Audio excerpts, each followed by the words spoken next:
Today, I will share with you a story shocking of a woman who had two near-death experiences and received a stunning revelation about the future of humanity. She found angels, visited a crystal castle, and saw what will happen on March 18th, 2025. What she discovered is scary and inspiring at the same time. Before we start, comment here from which city you are watching this video. I want to know how far this message is reaching. It is clear. Subscribe to the channel for more amazing stories like this. Now get ready, because this experience will leave you with your mouth open. I am Calliope Morgan, and my life before the May. Events that changed my destiny was a tapestry of simplicity, challenges, and, above all, hope. I lived in San Diego, where the sun shone brightly and the Pacific waves whispered secrets at dusk. I didn't dream of conventional marriages or the predictable routine of life as a couple.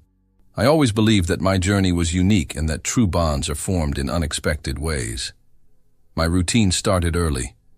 I remember waking up to the distant sound of seagulls and the aroma of fresh coffee I brewed as the sun slowly rose over the city.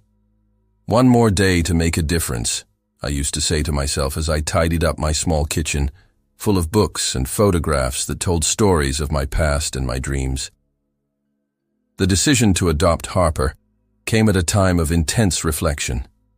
I have always been attracted to the idea of transforming someone's life, and at the same time, finding myself again amid the challenges of being a mother.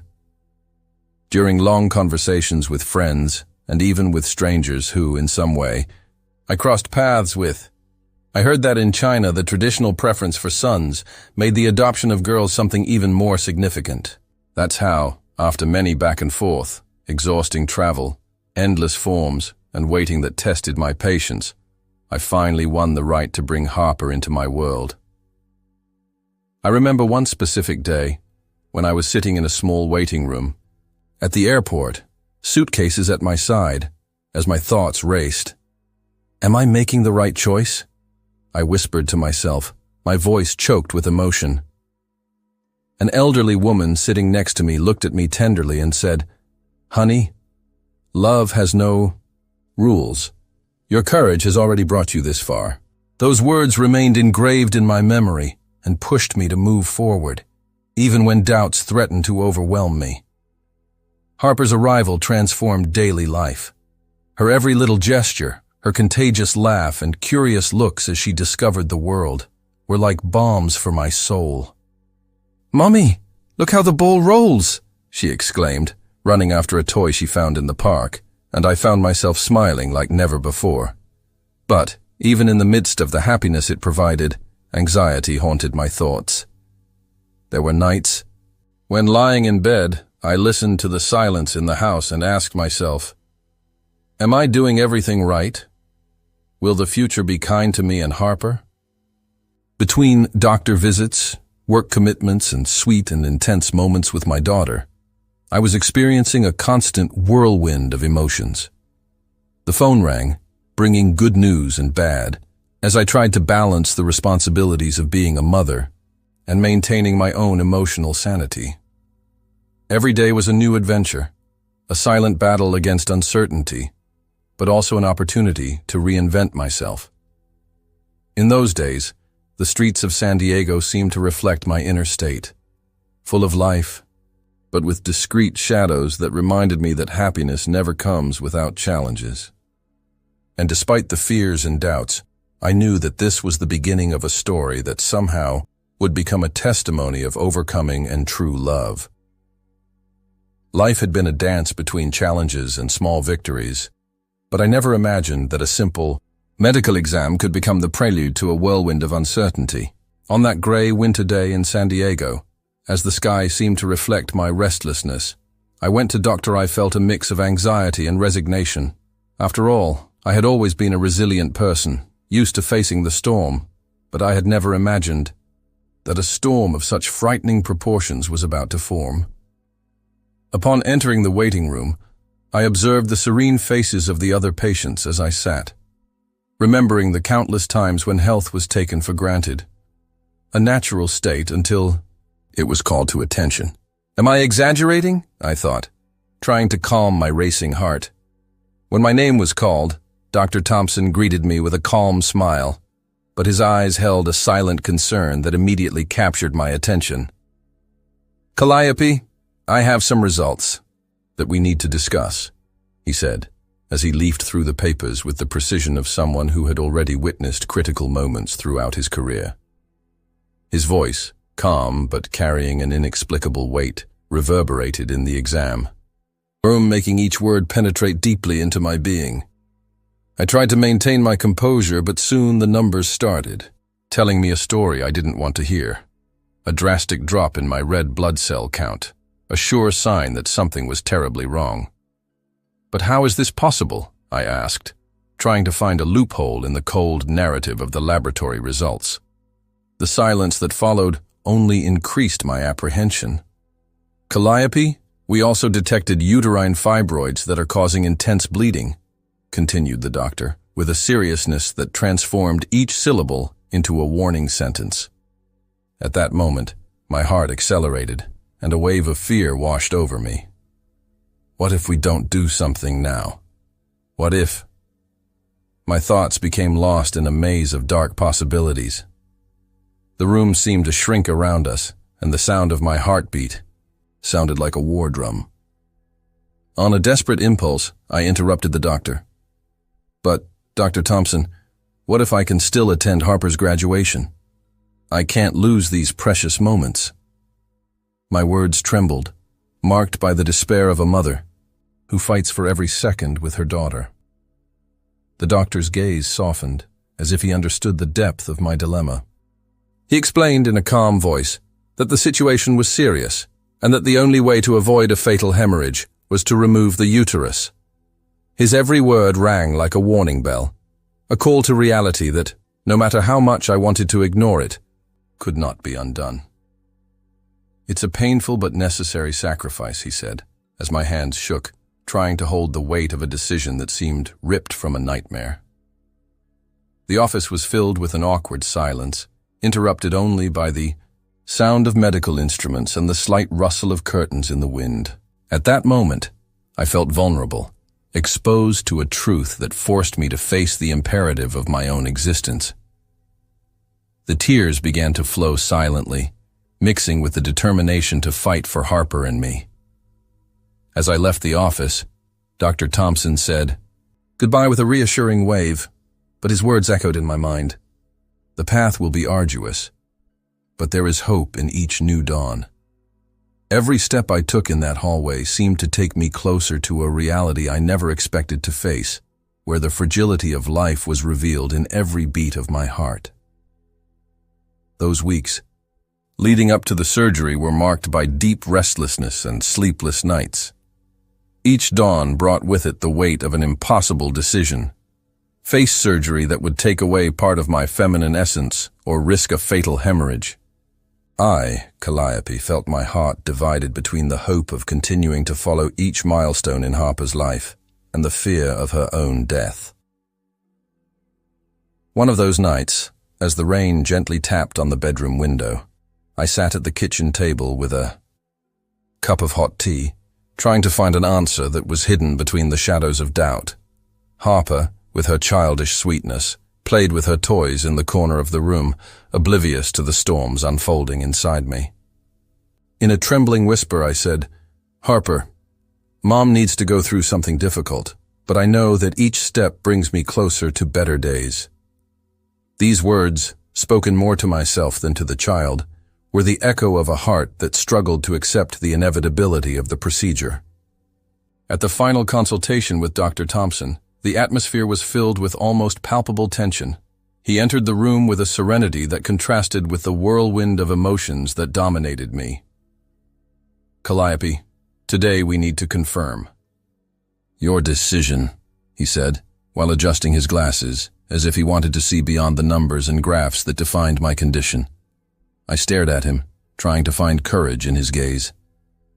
"Dr. Thompson, I know it's necessary, but I have so much to lose, and my daughter my future." My voice trailed off, revealing the anguish I felt. The doctor approached with an expression of gentle understanding. "I understand your fear, Calliope. But think that by choosing this path, you are giving yourself a chance to live many more moments with Harper. Surgery is risky, but with the right care, you can get through this phase." As his words echoed in the room, time seemed to dilate. Every second carried the weight of an uncertain future. The decision, as difficult as it was already made in my heart. On the day scheduled for the operation, the hospital environment was permeated with an almost surreal calm. Between corridors, lit by white lights and nurses who whispered words of encouragement, I felt reality approaching with firm steps. Dressed in hospital pajamas, I was taken to the operating room. There, the smell of disinfectant mixed with the tension of the professionals, and I tried with all my strength to maintain hope. Before being sedated, I heard the nurse's last words. "You will feel relief, dear. We are here with you every step of the way." "Thank you," I replied, my voice breaking, as I shook the nurse's hand in a silent gesture of gratitude and fear. As I lay on the surgical table, my thoughts were mixed. Images of Harper smiling, Dr. Thompson's words of encouragement, and the uncertainty of what would come next. It was at that moment, when silence took over, that I realized the immense sacrifice I was about to make. Every beat of my heart was a reminder of the life that still pulsed within me, ready to be renewed if I could just overcome this moment of darkness. The medical team began the procedure, and as the sedation enveloped me, I felt a strange peace, as if every worry melted away in the light breeze of hope. That night marked the beginning of a journey I would never have imagined, a turning point that would transform not only my body, but also my soul. After weeks of recovery, when I began to feel that life was taking its course again, something unexpected changed everything. 2 months after surgery, while working in the office, a sudden feeling of discomfort hit me. I remember the moment clearly. I was organizing documents when a chill ran down my spine, as if an invisible hand was snatching me away. "What's happening to me?" I thought, my heart racing. Suddenly everything became blurry. I felt my vision darken, and before I could react, I passed out. When I woke up, I was lying in a hospital bed, surrounded by the hurried sounds of footsteps and the hurried voices of doctors. But unlike the diagnoses and machines that insisted on monitoring my every heartbeat, something far beyond tangible reality happened in that instant. As healthcare professionals struggled to stabilize my vital signs, a sense of calm invaded my consciousness. I noticed, even amidst the hustle and bustle of the room, a strange lightness that made me feel that I was, in a certain way, outside my body. It was then that I saw it. A luminous figure, emerging from the shadows of uncertainty, approached slowly, as if wanting to offer comfort. "Fear not, Calliope," a soft but unmistakably present voice whispered. I tried to respond, but my words were lost in a vacuum of silence. What I perceived was a whirlwind of emotions and images. Doctors running, machines beeping, and in the middle of it all, the figure that radiated light with an intensity that warmed every fiber of my being. The whoa. Angel approached with serene steps, his presence making the pain and fear seem distant. His face was serene, and his eyes, immensely deep, conveyed a compassion that I had never felt. "I'm here to guide you," he said, as he extended his hand in an inviting gesture.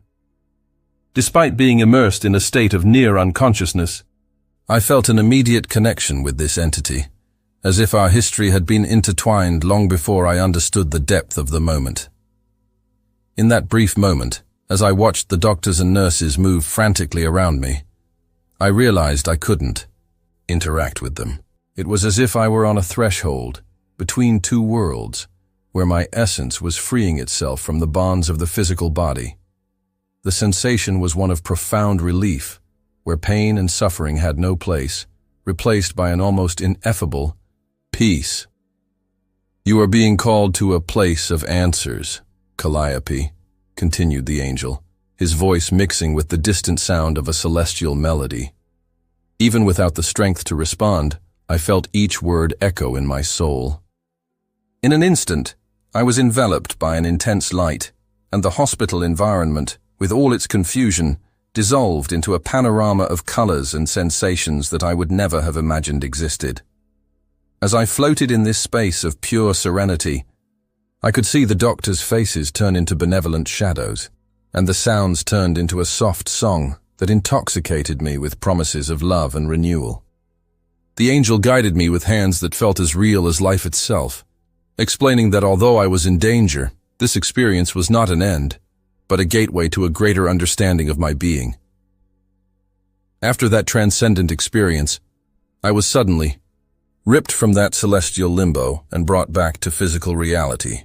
I woke up again in a hospital bed, but this time with a different clarity, as if the world around me had gained new colors and meanings.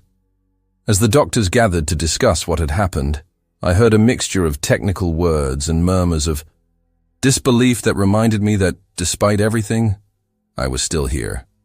Calliope, you had a near-death episode, but your recovery is something we rarely see, said Dr. Thompson, his voice filled with admiration and relief. I felt liberated, I replied, choosing my words carefully to try to convey the indescribable sense of peace I experienced, even in the midst of chaos. At that moment, as equipment buzzed around me, my mind wandered to memories of the journey I had just experienced. I remembered every detail, the intense light, the angel's gentle touch, and the feeling that something bigger than me was being revealed. But now it was back, and the reflections that emerged were as profound as they were disturbing. Over. The next few days as I recovered, I spent long hours at the window of my hospital room, watching the San Diego landscape outside. Each ray of sunlight seemed to tell a story, and the waves of the sea reflected my own restlessness and, at the same time, the hope of a new beginning. What does this all mean? I asked myself silently, as I tried to piece together the fragments of sensations and thoughts that were struggling to fit together. In conversations with nurses and other patients, I was surprised by the empathy and genuine curiosity that each one aroused. Many commented on how lucky I was to have turns of life, while others, with a more introspective look, suggested that my experience was a powerful reminder of human frailty.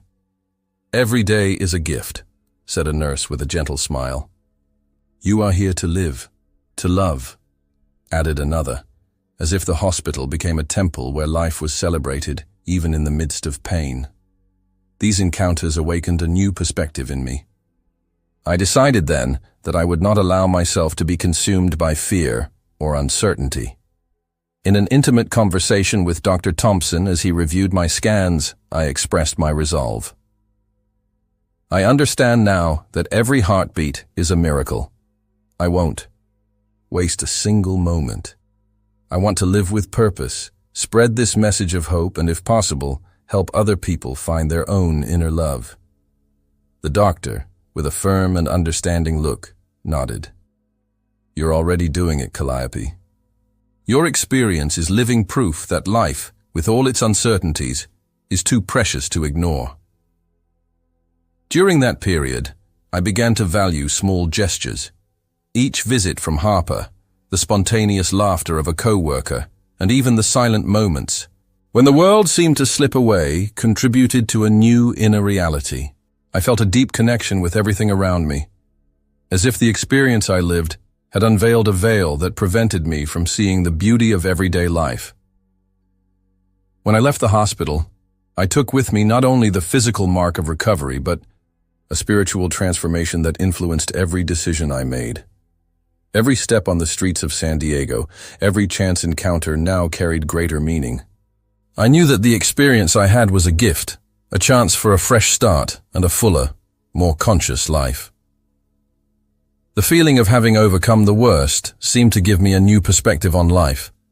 But ironically, fate still had harsh lessons to teach me. A few months into my recovery, I found myself exhausted, not just physically but also mentally. The responsibility of raising Logan, my son from a painful divorce, combined with the pressure of holding down 2 jobs to support our small family, was eating me up inside. The nights became short, and the days became long and drawn out. On that fateful afternoon, the sky was overcast, and the light rain made the streets of San Diego even more treacherous. I was on my way to work, driving along the highway, trying desperately to keep my eyes open and my mind alert, despite the seemingly never-ending tiredness. Just a few more minutes, I'll be home soon to hug Logan, I murmured to myself, trying to create a ray of hope amidst the discouragement. As I walked down the road, my thoughts wandered to the countless worries of the day. Bills to pay, late appointments, and most importantly, the constant feeling that I wasn't doing enough. The monotony of the asphalt, combined with the rhythmic sound of the windshield wipers, began to lull my heavy eyes. In one of these moments of distraction, I felt my head slowly tilting, as if gravity wanted to drag me into an inevitable sleep. I can't stop now, I thought, but it was too late. My body, exhausted and asking for rest, had completely given up, and my eyes closed for a brief but eternal instant. In the blink of an eye, I lost control of the steering wheel, and the car slid, colliding violently, with a sturdy tree on the side of the road.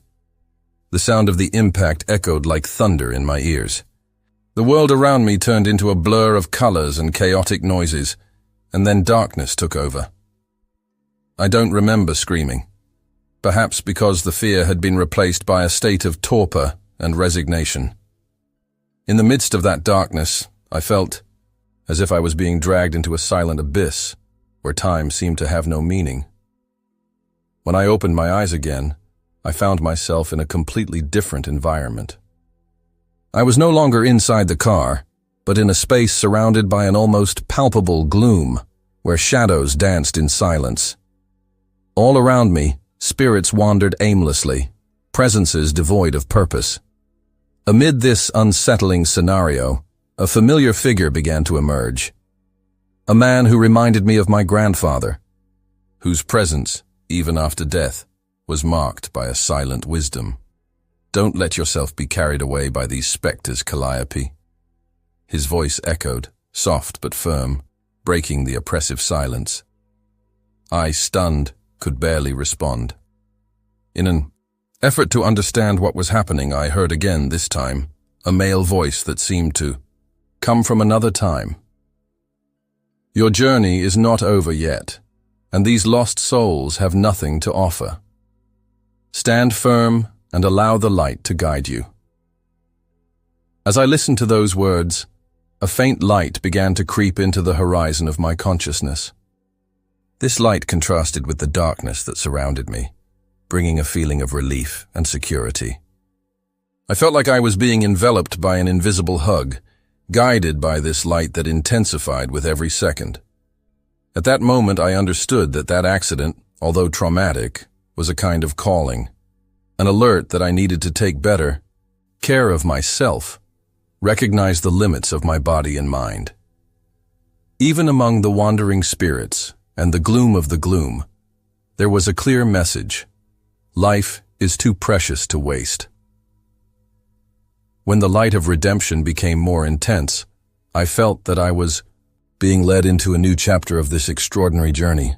The moment I left the darkness of the accident behind, I was enveloped by a luminosity so pure that it seemed to have been shaped from hopes and dreams. This light guided my steps, as if a superior force was drawing a path of peace and beauty for me. Soon I found myself on a beach unlike any I had ever seen. The sand, in a sparkling tone, shone under a soft, almost unreal light, and the sea whispered melodies that mixed nostalgia and the promise of a new beginning. Where am I? I thought in wonder, as my bare feet sank into the fine sand, with each step bringing me closer to an unknown but comforting destination. You have arrived, Calliope, said a calm and serious voice, coming from an old man who emerged from the shadows of the enchanted scene. His countenance was serene, marked by wrinkles of wisdom and eyes that contained the depth of the secrets of the universe. "Who are you?" I asked, with a trembling voice, trying to understand the meaning of such an unexpected encounter. "I am the guardian of this place," he replied, with a gentle smile. "Here, in this sacred garden, everything transforms. Come, allow me to guide you." Without hesitation, I followed the old man through a maze of exotic flowers and plants that seemed to dance to the rhythm of an invisible melody. Every petal, every scent, carried a silent message of renewal. The landscape was gradually transformed, making room for a structure that rose majestically in the distance, a crystal castle whose walls reflected the tones of heaven and earth, as if it were a portal to the spiritual world. As we approached, my senses were flooded with a vibrant, comforting energy. The old man explained that the castle was a sanctuary of answers, a place where the secrets of existence were revealed, and where each person could look inside themselves. "Inside this castle, you will find a huge crystal ball," he said, as our footsteps echoed in the polished stone corridor, "capable of revealing the images of your life, the moments that brought you here, and the possibilities that are yet to come." Upon entering the castle, the environment seemed to fluctuate between the real and the ethereal. The walls, made of pure crystal, reflected not only our image, but also scenes from past lives and uncertain futures. In a large hall, the crystal ball rested on a pedestal, emitting a soft, pulsating light. I felt my heart accelerate at the enormity of what was about to unfold. "Look, Calliope," whispered the old man as I positioned myself in front of the ball. "See your past and the future that awaits you." With my eyes fixed on the sparkling sphere, I saw scenes from my childhood, moments of joy and sadness, and the challenges that shaped me. The images mixed with glimpses of a future where my mission expanded beyond myself, involving love, compassion, and a collective spiritual awakening. "I understand now that every choice, every pain, and every joy were part of a great plan," I murmured, feeling a peace that dispelled the old uncertainties. As he absorbed each revelation, the old man continued to speak, his voice echoing like an ancient song. He urged me to accept my experiences and see in them not just scars, but marks of strength and resilience. "The Crystal Castle is more than a refuge. It is the mirror of your soul, Calliope. Let him show you what your heart already knows. You are destined to be a beacon of light in a changing world." His every word was an invitation to embrace the truth of who I am, to recognize that the spiritual path is not linear, but full of twists and turns and deep learning. At the end of that meeting, I felt that the castle was not just a place, but a symbol of the inner journey I was about to take. As the crystal castle slowly faded around me, a new atmosphere began to form, charged with energy and an intoxicating foreboding. I stood before a portal that took me to deep visions of the future. The feeling was as if I were about to reveal a secret that had been kept for millennia, a mystery that united the past, present, and future into a single cosmic narrative. Upon leaving the castle, I walked down a corridor that turned into a gallery of sparkling images. Each scene projected before me seemed to tell a singular story, moments of humanity, collective struggles and challenges, that, in some way, foretold a drastic turnaround in the trajectory of our planet. The images pulsed with intense colors and visual metaphors.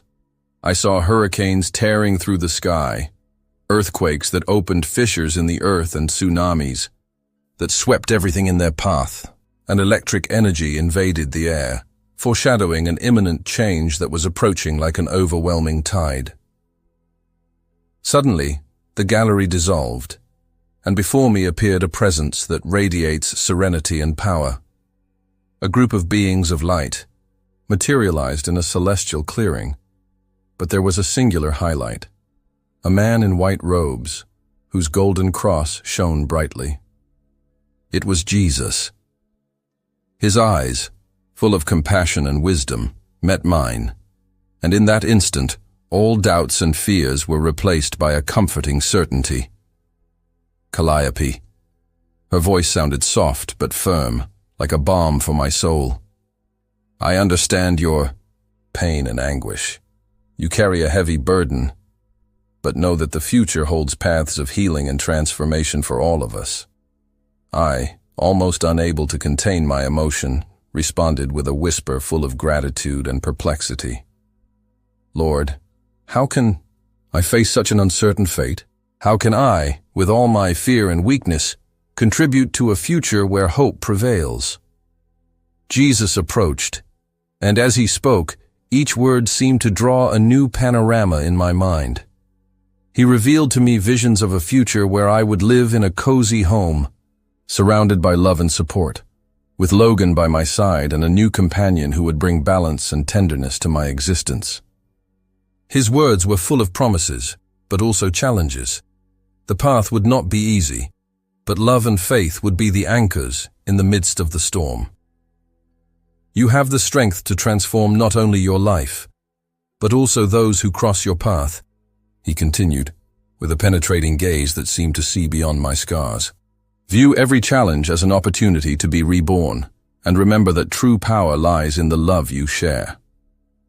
At the same time, glimpses of the planet's future became increasingly vivid.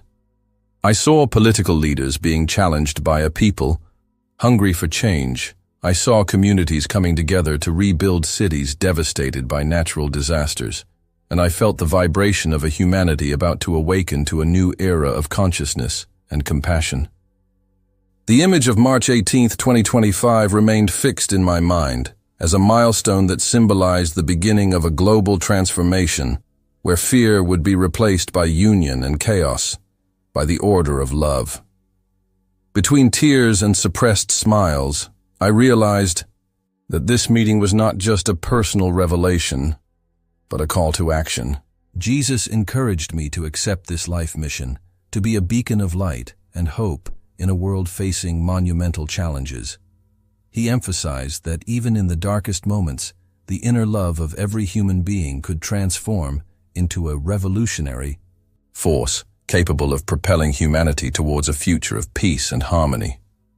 While the visions faded, the presence of Jesus and the beings of light remained, leaving on me the indelible mark of a profound revelation. Every word, every image was engraved in my heart, guiding my steps for what was to come. When the feeling of fulfillment and peace began to give way to the reality of physical existence, I felt an inner force pulling me back, as if the entire universe was conspiring for me to complete my mission on Earth. Suddenly, the brightness and serenity of that other world began to dissipate, and I was gradually brought back to the hospital room, where the sound of monitors and the murmur of professionals became present again. When I opened my eyes, I saw Logan, my son, leaning over the side of my bed, his eyes moist and full of relief. He held my hand with a strength that seemed to symbolize the union of all our struggles and achievements. "Mommy, you're back," he exclaimed, his voice shaking with emotion and joy. At that moment, I realized that the return was not just physical, but a rebirth of my soul. Dr. Thompson approached with a face that mixed relief and astonishment. "Calliope, your case is described as a true miracle," he said, as he adjusted the equipment around me. "Miracle?" I replied, trying to process all the complexity of the events. "Yes, your transcendental experiences and amazing recovery have shown us that life has its own ways of renewing itself," he added, leaving me with the feeling that something much greater had guided my return. In the days that followed, each moment was lived with a singular intensity. The hospital, which had previously been a scene of anguish and uncertainty, became a sanctuary of new beginnings. While the professionals took care of me, my mind wandered between memories of the spiritual world and everyday reality. I walked through the hospital corridors, and each face became a reflection of the fragility and beauty of life. In long conversations with nurses and visitors, I shared in a measured way excerpts of my experience. I didn't intend to expose everything, but those who listened, even if only for a moment, noticed a subtle change. A sparkle in the eyes, a firmer voice, and a smile that seemed to carry the weight of all the lessons learned. "Life is a gift," said one of the nurses, while I nodded silently, absorbing every word as if it were an eternal truth. Coming home after that hospital period was like returning to a sacred place. San Diego, with its vibrant streets and serene sea, seemed to welcome my every step with the same sweetness that I had felt on the beach in the spiritual world. Harper welcomed me with tight hugs, while Logan, with a curious look, asked about every change he noticed in me. Every conversation, every gesture, was a reaffirmation that I had been chosen for a greater purpose. In the stillness of my nights, when the house became silent, I reflected on the encounters, challenges, and revelations that had occurred. I understood that my mission on Earth was not just to survive, but to transcend, love, and inspire those who crossed my path. The experience I lived, so beyond the physical and so deep in meaning, made me understand that spiritual transformation is a continuous process, which manifests itself in the smallest attitudes and the biggest choices. Today, every beat of my heart is a reminder that life is ephemeral, but its impact can be eternal. And so I continue my journey with unshakable faith, knowing that, even in the shadows, the inner light is the force that guides us to a future filled with love and hope.